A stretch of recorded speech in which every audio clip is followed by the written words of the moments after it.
जिंदगी में कई बार हालात ऐसे होते हैं कि समझ ही नहीं आता कि क्या करें और क्या नहीं। जैसे कुछ गलत होते देखकर भी हम यह तय नहीं कर पाते हैं कि इसके खिलाफ आवाज़ उठाएं या चुप रह जाएं।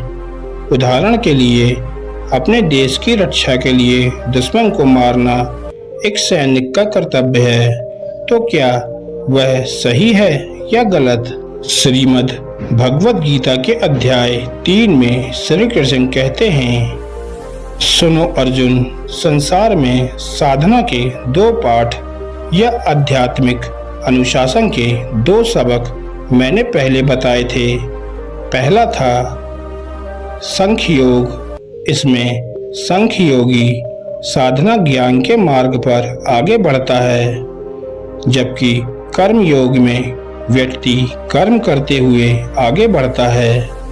अर्जुन एक सेनापति है, राजा का प्रतिनिधित्व करता है।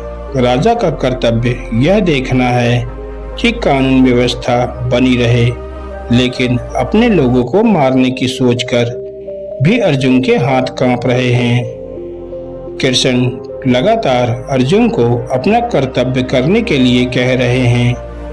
भगवान कहते हैं कि 2 मार्ग हैं, ज्ञान का मार्ग और कर्म का मार्ग। हम ज्ञान और क्रिया को अलग नहीं कर सकते। हमें समझदारी से काम लेना सीखना चाहिए। इसी तरह एक गृहस्थ भी भावनाओं में भरकर अपने कर्तव्यों को करने से इनकार कर सकता है। किसी प्रियजन की मृत्यु होने पर कोई इतना दुखी हो सकता है कि कोई काम ठीक से नहीं कर पाता है।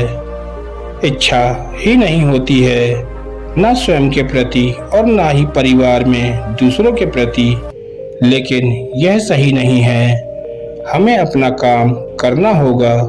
जब चीजें इतनी कठिन हो तो हम दुनिया में अपने कर्तव्यों का पालन कैसे कर सकते हैं? यहाँ कुछ तरीके दिए गए हैं। ज्यादा सोचना बंद करें। बिना कुछ किए सिर्फ निष्पंद भाव का अभ्यास करें। सिर्फ सुने, आंखें बंद करके आरामदायक स्थिति में बैठें। कोई हलचल ना करें और सोचना विचारना बंद करके केवल चारों ओर की आवाजें सुनें। यह बहुत उपयोगी तकनीक है, जिसका अभ्यास मन को शांत करने और नकारात्मकता को दूर रखने के लिए किया जा सकता है। नेगेटिव विचारों का ओवरराइड करें। इस तकनीक को प्रतिपक्ष भाव के रूप में जाना जाता है। नकारात्मक विचारों में शामिल होने के बजाय उन्हें सकारात्मक या सुखद विचार के साथ ओवरराइड करने का प्रयास करें। किसी ऐसी चीज के बारे में सोचें जो आपको पसंद हो, जो आपको खुश करे, जैसे कि आपके बच्चे, आपकी उपलब्धियां या सुखदायक सूर्य उदय। उस समय बिल्कुल विपरीत सोचें।